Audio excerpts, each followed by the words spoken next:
Hey, great day everybody. So in this video, I will be covering 7 things that you do want to consider before you take your solo private practice to a group practice.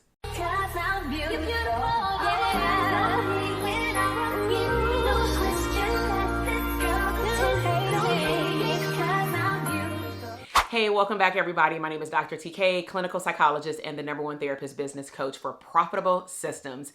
And so I love the topic of expansion. It has been a while since I have covered this topic on YouTube, but we are here. So let's go ahead and hop in. So I'm going to be sharing with you 7 key considerations that if you have a solo private practice that you do want to consider before you expand and start hiring interns, licensed professionals, and also some logistical nuances that a lot of therapists definitely overlook. And unfortunately, they come into our community sometimes, I'm not going to say after it's too late, but after they have done some of these things, and it may cost them money, time, and also increase stress.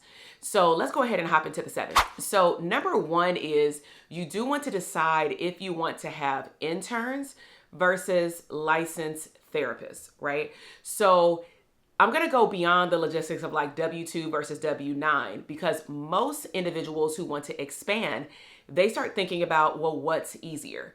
So there are some pros and cons to actually both groups. So a pro for interns is that you can mold them. They don't have a lot of exposure. You don't have to maybe undo certain work habits, right? But the con is that some people overlook is that even if they are accumulating their licensing hours and even if they're postgraduate, because that's another level of intern that we have to consider is, do you want them in school where they will be there for 6 months to a year rotation, or do you want them outside of school, which is different requirements for licensure? Then you do have to do a certain level of supervision hours, one-on-one versus group, preparing and looking at their documentation. Oh, let's not forget about training. Just because they have graduated does not mean that they should not receive didactic training. They've never worked in your business, all right? Now let's look at licensed therapists. Clearly a pro would be they can start right away, right? They're more seasoned. But maybe a con is they come in with work habits. Not all of them, but some of them. Some of them may expect clearly to be paid, as they should, a certain amount higher than what you would pay an intern because they have more years under their belt. Now, some people underestimate in the group practice realm that licensed therapists don't even need additional supervision or training. But here's the thing, that is simply not true.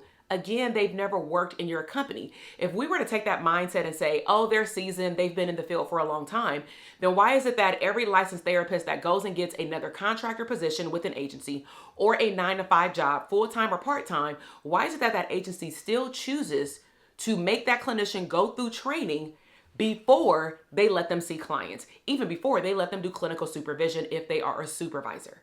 Because they've never worked in that company.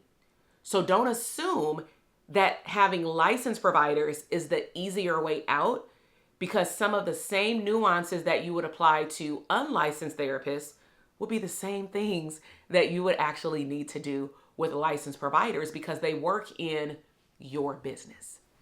All right, number 2 is you do want to consider the level of training and supervision and ongoing oversight that needs to take place regardless if they are licensed or unlicensed, right? So let's just say if you have a telehealth practice, well, how are you going to have potentially like monthly consultation meetings so that you can make sure that everybody's on the same page? Do you ever meet in person, every quarter to talk to all the clinicians and your team members? How do you give feedback for licensed or unlicensed providers for even supervision or reviewing charts like quality assurance? Group practice is not passive. Okay, that probably should have been a real title of this topic today is people going to group practice thinking that it's passive, not thinking about the amount of hours that they have to oversee the operations, the marketing and growth, and the client fulfillment of delivering epic quality care, not including even charting. That's in quality assurance, but it's a whole nother ball game when you have to look at different charting from progress notes that you didn't even write. Okay. So what I have found when I have coached our mastermind students related to group practice is that all of them, not one, not two, all of them have underestimated the amount of time they have to put in overseeing the group practice in all of its parts for licensed and unlicensed therapists. So some people may think, oh, if I just add on like one therapist, I'm just going to supervise them, maybe max 2 hours a week. But you forget about billing, and you may say, well, I'm going to hire a biller. Well, who's going to oversee the biller? Because I've had group practice owners that thought that the biller was doing billing things and realized that they were thousands and thousands, to be exact, $12,000 back billed because the biller had their own business and they were kind of just billing when they thought they should be billing. So what does that mean? The group practice should have set standards for when they expect the biller to do the billing. For example, if this is what we had even in my group practice. If we know that pretty much all the therapists see clients literally from Monday through Sunday, because we had a physical space, we had 3 offices at a time, we had 8 therapists, and some therapists did like to work on a Saturday or Sunday.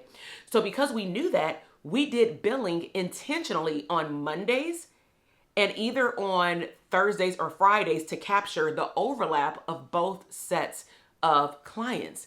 So again, group practice is never passive until you make so much money where you can hire pretty much another you to run the whole company while you're not there. Until you reach that point where you can step away and take a vacation for not one day, but like a month off and not be bothered, and somebody can handle your business, that's when it will be passive. So until then, a group practice is very much active. Okay. All right. Number 3 is standardized systems and making sure that your business is set up for success. And so in our signature program, the Dope Therapist Academy, that's when we introduce standardized systems. This can mean, what is the proper order of how a client gets from the consultation to even starting treatment, what paperwork do they get? And then when they end treatment, whether it is prematurely or they graduate, what happens after? Right? What happens when billing needs to take place? What happens when a super bill needs to be administered? Who collects the copay? Is it cash or is it credit card? How are your progress notes written? All of these things, from service delivery to even marketing and how your clinicians may even show up online. Let's just say if you feature them on your website or social media pages. You do want to have a formality of how your business is ran. So in DTA, we cover this when we introduce what's called framework. Framework is basically your own theoretical orientation of how you do therapy. Now, the reason why framework is important actually to every business, and this is why you need one, it doesn't even matter if you don't do therapy. Let's just say you do coaching, is primarily because there needs to be a uniform way that and your clients know that they're going to get results. All right. So each therapist in your group practice can actually have their own framework, but the company needs a framework for making sure that the services are effectively delivered and that the client is getting the proper care. Another thing you do want to consider with standardized procedures is, do you have documented standard operating procedures? So for example, if you know that there are certain items that need to be sent to a client to get them onboarded to treatment, have you trained, not just gave them a sheet of paper, have you trained and they have a backup document for your therapist to follow so that when they're done with the training phase, they can actually always go back to the standard operating document. You know what a standard operating procedure is. For whatever reason, therapists get allergic to talking about SOPs. And it's really interesting because this is the very thing that got you licensed. Think about it. You were placed in an internship or practicum site. They onboarded you. They probably bored you to death. They did all this training about a big binder, multiple binders full of paperwork. And you were thinking like, why do I need to sign all this? Why do we need to cover all this? Well, it's one, to cover and protect the business structure. It's also to make sure that they can say that they taught you how to standardize treatment for their clientele. So wouldn't you want the same level of protection for your group practice? Licensed or unlicensed therapists, it does not matter. Every business needs documented steps for how to do every single thing in your business. All right, number 4 is the legal and ethical obligations and basically who it falls back on. So logistically speaking, as soon as you decide to upgrade your solo practice to a group practice, but I would say consult with someone like myself, like a business coach for therapists. You also want to consult with an employment attorney, someone who's in HR and operations. You want to consult with your money team first and foremost, your tax person, your bookkeeper, your entity structure person. When you've done all these consultations, which may cost you money, and then you make a plan to expand, you're going to have to call, for example, your malpractice. You're going to have to expand your malpractice. When I expanded my malpractice, it wasn't that much additional money, but it was additional money, a couple of $100 a year, right? They asked me where was therapy being provided. I said the office. They said, how many therapists do you have? I had to give over the names and the license or intern or associate numbers, right? How many hours are they working? Part-time. What are the work conditions? So you can clearly see they were trying to see the levels of, were there any threats? For example, if somebody went out to the homes of clients, that may be a different rate because now the liability increases, right? And so you do want to look into all of the aspects of what do you need to do to cover yourself? Because especially if you have interns, if you've been trained clearly as a clinical supervisor, you know that there are certain types of supervisory obligations that you fall within. For example, if a client goes into a crisis, the intern calls you. Even if it's telehealth, what are your SOPs in place for the intern to do if a client says on a telehealth call that they are thinking about ending their life? Is that documented anywhere? Have you trained your client, your therapist in your group practice to be able to attend to that? How they bring you in, even licensed? So don't also assume that because you've hired licensed providers that you're off the hook. See, this is where your interviewing techniques and vetting who you hire, not just hiring your therapist friends in your group practice, is going to pay off. Now, of course, this is something that we actually help our therapists set up in our mastermind, because we know that a lot of our therapists who, whether they came from Dope Therapist Academy, which most of them do, and some of them did not, a very small percentage, like 1% of therapists who go into our mastermind have never done our foundationals private practice program, is that some of them may assume that, oh, I can just apply the exact same systems that I did in my solo practice for my group practice. But here's the thing. Those systems were working for you, not for other people, not for interns, not for other licensed providers. So you're going to have to do your due diligence and have good interviewing skills so that you can see what are people's work habits, so that you can figure out if somebody would potentially become a liability. Check people's references. Therapists interview well. This is what we were trained for, right? So never assume that somebody is as they look on a sheet of paper. That's all I'm saying.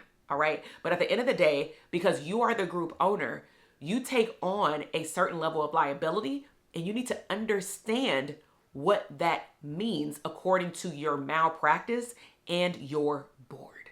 All right.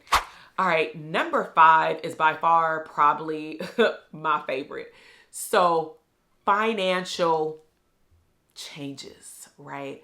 Financial forecasting. The question is, did you sit down with your money team before you decided to go and hire a therapist, intern or licensed, or heck, 3 to 4 of them at a time, before you looked at the numbers, before you looked at, do you have a nest egg of money? Before you looked at, for example, how much is my EHR going to cost me now that I'm going to hire more therapists?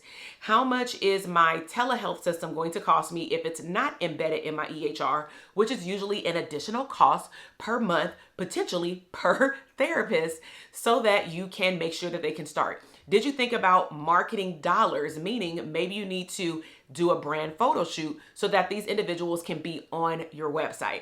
Oh, you forgot to think about all the time that to me is equivalent to money, because time is money. Time is wealth. That's the one currency you cannot get back. So did you consider that all the time that you are taking out of creating all this documentation that you probably should have done in your solo practice, but for other clinicians, onboarding them, consulting with employment attorneys and HR people.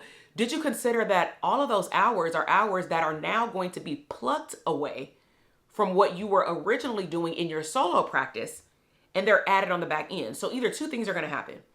Either one, you're going to burn yourself out by adding on all these additional hours and money that you did not consider, or you're going to reduce your caseload thinking, oh, but these therapists are going to come in and I'm going to make more money, not realizing that there's an onboarding process.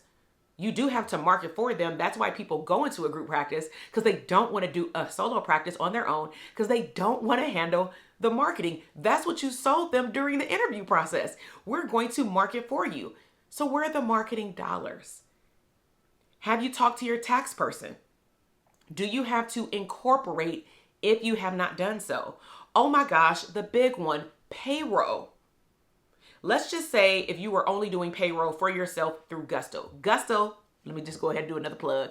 Gusto is by far the best payroll system that I have ever used. I still use it even in my coaching business and in my mental health business, but that's the system that we use also for our group practice. We've done a couple of other ones. I won't name them, but by far for onboarding, for your team members to have their own portal, and just for the simplification of everything that you need, like its own SOP system, it is in Gusto. So if you want to do a 30-day free trial with Gusto, then make sure to click the link in the description box so that you can check it out. I promise you, but start it when you're ready. You will not regret it. All right, so let's go back to what Gusto will look like for a group practice. So let's just say Gusto is, I'm gonna throw out a number. Let's just say it's $59 a month just for you. And your money team told you that you needed payroll because of your incorporation type. Okay, so think about it. You may be paying yourself a particular way that is not my scope of practice in terms of LLC, S Corp, all this stuff, right? Distributions, hourly rate. I'm not covering any of that. But let's just say you hire a therapist for an hourly rate. You onboard them into Gusto. Have you considered how much you will pay in employment taxes? And you may be thinking, well, sis, that's why I want to do W-9. Okay, that's a whole nother ballgame, because W-9 is sometimes not the best fit for a group practice, and your state may not even allow it ethically. Because if you look like you have more control in the group practice, guess what? It actually needs to be W-2, but we're not going to go into that right now. We ain't going to go into that. As a matter of fact, I'm going to link up another video in which I go over that in my little car chit chat so you can see what it could look like, right? But again, these are more cost to you, not even with payroll, but just getting them in the payroll system. You have to pay per team member, contractor or not, a dollar amount for each person that you pay. Okay, so we haven't even talked about if you have a physical office. Are you going to share office, play musical chairs? Are you going to get another office? These are things you have to, not you should, but you have to consider when you are expanding into a group practice.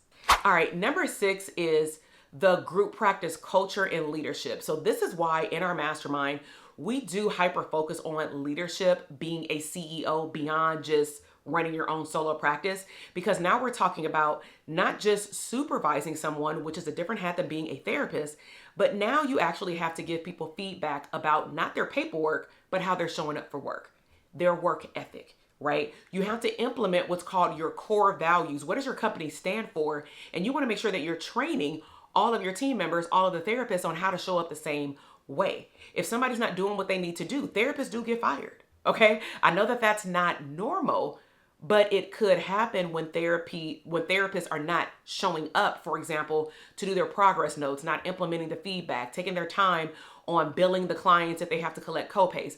All of these things at the end of the day hurt your business. Now, I do want to talk about the fun side of a culture in a group practice, and I'm going to share with you some of the things that we did for fun.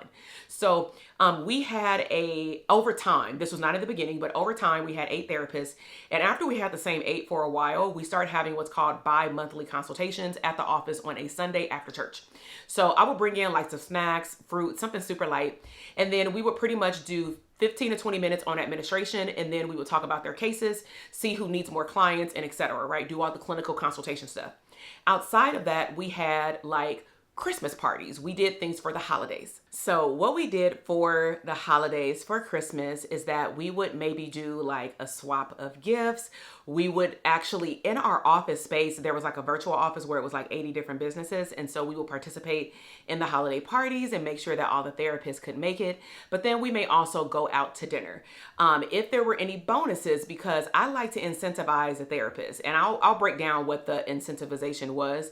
But let's just say we went across the street, because we were right across the street from like a cheesecake factory in a mall. So we would go across the street and then we would do dinner, and we would gift them like their physical additional bonus check. So what we did for incentivizing the therapist, this actually came as a tip from one of the therapists in the group practice, because they had interviewed at a couple of other group practices, and they had said one thing that's cool is that they have like this tier process. And I'm always looking for ways to just make our company better, right, than other people. Not just you don't get incentivized by getting a new client, like, okay, great, another hour.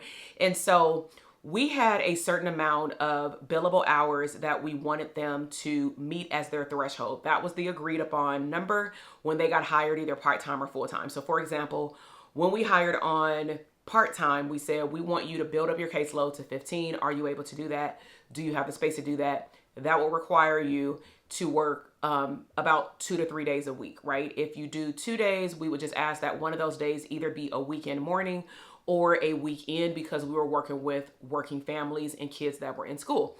And so when we onboarded them, everybody agreed to the 15 hours or whatnot.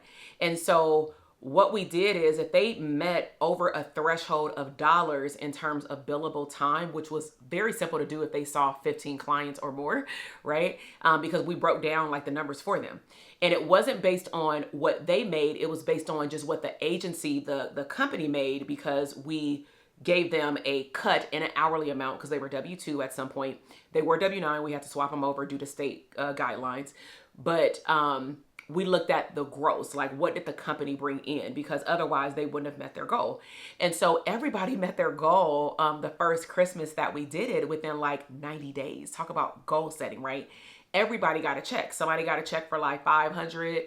Somebody got a check for 1,000. Like it was like a 3-tier. So like if you meet this threshold, then you get 500. If you meet this threshold, you get 1,000. If you meet this threshold, you get 2,500. And so they were like, oh, I could work more than 15 hours, right? Like it just became a game, right? But it was really fun. And I also believe that the way, going back to the bi-monthly consultations, I do believe that the way that we set up our consultations was also very rewarding.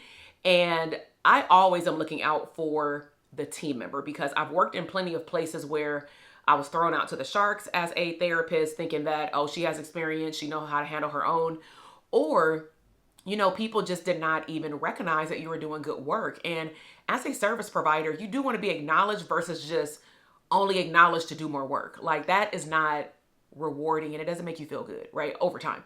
So what I started doing, of course, is acknowledging them. But what made them feel heard is when we were doing our ground rounds, like, so-and-so, how many clients do you have? How many clients are graduating from treatment, so we can know how many clients do we need when we do referrals to put on your caseload or whatnot.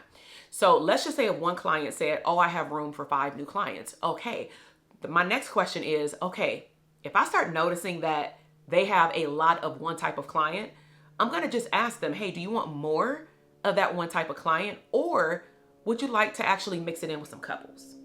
If you see children, do you want to mix it in and see some adults, so that you can maybe even know how to talk to their parents, right? And what that did is it opened up the therapist to even explore other areas that they would need training as a unlicensed or licensed provider. Like one of them, I actually trained them how to work with couples, because I was getting all the couples referrals based off the work that I was doing. Even before I opened up my group practice, I had written a book. You know, I'll link it up below for how to have mature conversations with couples and all these things. And so it was interesting, because she had only worked with children and she had no desire to work with adults. Guess what? 10 years later, right now, all she works with is adults. That is like so crazy. But it was me taking her out of her comfort zone and actually just asking her, what else does she want to accomplish in her career while working here, right? All right, so lastly is number 7, which is marketing. I actually brought this up earlier, but when you think about marketing in a group practice, it goes beyond money. It also is time. It also is creativity. So I'm gonna do a golden nugget that I give to our group practice mastermind students that will help them not feel like they have to create all the content or materials on their own, because you have people that also need to showcase their expertise, your therapist. So I ask them, are you on social media? Usually the clients say yes, meaning the therapist, group practice owners. They'll say yes. I'm like, okay, are your clinicians on your page, or does it just look like it was your page? And they like, it's starting to convert. Okay, so this is what I would suggest that you do. If you have not hired therapists yet, can you or do you want to embed a creativity section on the job description, such as we want to have you showcase your expertise, because it's specifically for them, not just for your company. I mean, yeah, it cuts out your time. You still have to review it though, but it allows them to be showcased so that when clients go to the website or social media or these online directories, they won't just see you. Because that's why also group practice owners will never be able to step outside the light, is because you're always showcasing yourself as the expert, the CEO. Guess what a client, especially private pay clients, guess who they want to see? They want to see the owner, because you portray, and you might be the best of the best. Why would I want to see an intern when I can see you? That's another little hidden hack, right? So what I then coach them on is how to pull their clinicians in so that they can start marketing themselves. For example, putting out one blog on the website a month if they like to write. Figure out what they like to do. If they prefer to do video, have them record at least an introductory video in the beginning. Like, who are they? They just joined the group practice. Then maybe the next month they talk about who they serve. And the next month they talk about, what type of strategies they use in therapy, whatever. But at the end of the day, you're not creating all the content yourself. Now, clearly you can hire a marketing agency, but even a marketing agency will need to know what is the goal of your company. So these are things that you do want to get in order, again, if you have not started a group practice yet, before you get started. Now, depending on when you're watching this, this may be live or replay, is we are having what's called a glow up, aka scale release party. Okay. So this glow up release party is something that has been on hold for a year. Okay. And I am really excited to start talking again about topics like group practice and coaching. By the way, if you liked this video and you want to come back and hang out with your girl, go ahead and subscribe to the channel and like this video, and go ahead and drop your biggest aha moment from the 7 things that I shared. But what we're going to do in this pre-release party, I believe it's October 7th, it's in a week, is by the time you're seeing this video, it's probably tomorrow. But during this release party, we're going to do 2 things.